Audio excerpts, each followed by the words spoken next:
मेरा भाई जब यहाँ पर कविता पढ़ रहा था तो कह रहा था कि माइक आवाज खींच रहा, ये तो गया जी है, यहाँ तो लोगों की आत्माएं खींच करके चली आती हैं, फिर ये आवाज क्या चीज है। जिंदाबाद। मैं पढ़ने की कोशिश करता हूँ। हम सभी लगभग अवध से चल करके आते हैं, अवध से आते हैं तो एक नाम हमारे मस्तिष्क में रहता है प्रभु श्री रामचंद्र जी का। कोई कहता है इस देश को वामपंथी होना चाहिए, कोई कहता है इस देश को कांग्रेसी होना चाहिए, कोई कहता है इस देश को भाजपाई होना चाहिए, कोई कहता है इस देश को कार्ल मार्क्स को पढ़ना चाहिए, कोई कहता है इस देश को लेनिन को पढ़ना चाहिए।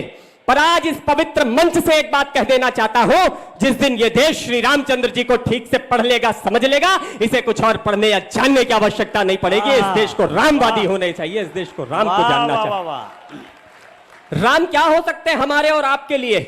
यहां से बात प्रारंभ करता हूं कि जिनकी कृपा हुई तो सागर में पत्थर तैराए हैं, जिनकी कृपा हुई तो सागर में पत्थर तैराए हैं, जिनकी कृपा हुई तो सागर में पत्थर तैराए हैं। भारत भू के कड़कड़ पर जिनकी स्थिर प्रतिमाएं हैं, भारत भू के कड़कड़ पर जिनकी स्थिर प्रतिमाएं हैं। राम वही जो जुगनू को दिनमान बनाने वाले हैं, राम वही जो जुगनू को दिनमान बनाने वाले हैं, राम वही जो जुगनू को दिनमान बनाने वाले हैं, राम वही जो केवट का अभिमान बढ़ाने वाले हैं, राम वही जो शबरी को सम्मान दिलाने वाले हैं, राम वही जो भारत की पहचान बनाने वाले हैं, राम वही जो भारत की पहचान बनाने वाले हैं, राम वही जो मर्यादाओं की परिभाषा बने रहे, राम वही जो भरत भूमि की अंतिम आशा बने रहे, राम वही जो उपमा और उपमानों से आगे है, राम वही है, राम वही जो मर्यादाओं की परिभाषा बने रहे, राम वही जो भरत भूमि की अंतिम आशा बने रहे, राम वही जो उपमाओं और उपमानों से आगे है, राम वही जो अनुमानों और सम्मानों से आगे है, जिसने राजमहल के वैभव को सन्यासी बना दिया, जिसने खुद को राजा से हंसकर वनवासी बना दिया। माना जन्मभूमि के मुद्दे पर हर काम जरूरी है। और दो पंक्तियों में एक अच्छी बात रखता हुआ आशीर्वाद दीजिएगा कि माना जन्मभूमि के मुद्दे पर हर काम जरूरी है, माना जन्मभूमि के मुद्दे पर हर काम जरूरी है, मगर अयोध्या से पहले इस दिल में राम जरूरी है, मगर अयोध्या से पहले इस दिल में राम जरूरी है, मगर अयोध्या से पहले इस दिल में राम जरूरी है। जरा एक बार दोनों हाथ ऊपर उठा करके जय जय श्री राम, जय श्री राम, जय जय श्री राम, जय श्री राम। मगर अयोध्या से पहले। और लोगों ने कहा कि रामचंद्र जी तो हुए ही नहीं, रामचंद्र जी तो मिथक है, काल्पनिक है, कहानी है। लोगों ने कहा रामचंद्र जी हुए तो कौन से विश्वविद्यालय में पढ़ाई की, हमको कागज दिखाए जाएं। रामचंद्र जी हुए तो कौन से हॉस्पिटल में जन्म लिया, हमको कागज दिखाए जाएं। रामचंद्र जी हुए तो कौन से प्राइमरी स्कूल में पढ़े, हमको कागज दिखाए जाएं। समय उत्तर देता है, श्री राम उत्तर देते हैं। कल तक जो लोग भगवान से कागज मांगते थे, भगवान से कागज लेने वाले लोगों आज SIR में अपने कागज नहीं दिखा पा रहे, कह रहे कि हमारे कागज बकरियां खा करके चली गई। हाँ भैया, बकरी उनके अब्बू खा गए। कागज देने वाले। और उत्तर प्रदेश की राजनीति में एक बहुत बड़े नेता थे, कारसेवकों पर गोलियां चलवा दी, जीवन भर राम को काल्पनिक मानते रहे, तो भगवान राम ने उनको वरदान के रूप में एक पुत्र दे दिया। उस पुत्र को बड़े से बड़े कॉन्वेंट स्कूल में पढ़ाया, उस पुत्र को बड़े से बड़े विश्वविद्यालय में पढ़ाया, विदेशों में पढ़ने के लिए भेजा, मगर संस्कार तो वही रहे। जब वो पुत्र उत्तर प्रदेश लौट करके आया तो उसके सामने दो बड़े प्रसंग थे। एक तरफ उत्तर प्रदेश का राज सिंहासन और दूसरी तरफ उनका परिवार, उनके पिता। उन्होंने अपने पिता को छोड़ करके उत्तर प्रदेश के राज सिंहासन को चुना।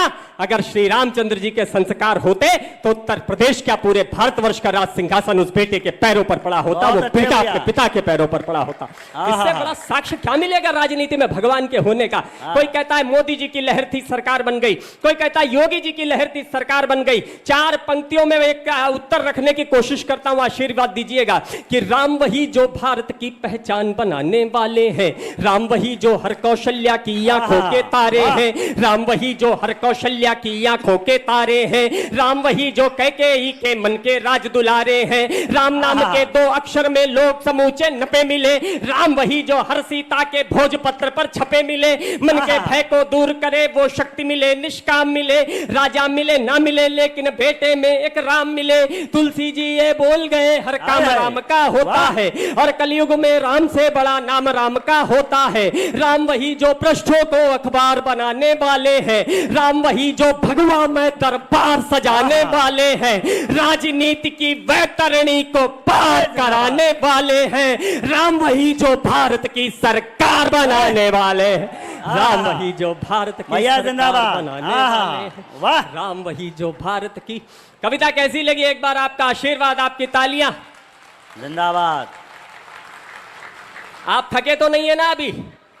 सुनना चाहते हैं तो एक बार जय श्री राम, जय जय श्री राम।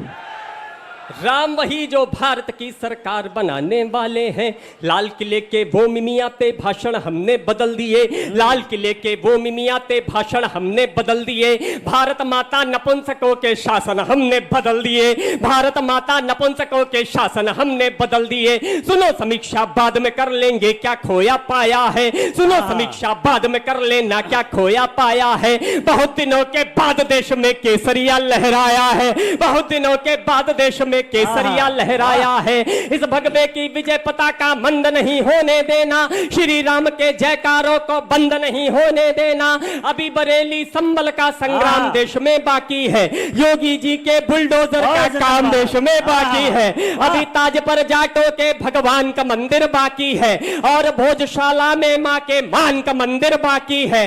विश्वनाथ बाबा के पावन धाम का मंदिर बाकी है। राम का मंदिर बना मगर घन श्याम का मंदिर बाकी है, राम का मंदिर बना मगर घन श्याम का मंदिर बाकी है, राम का मंदिर बना।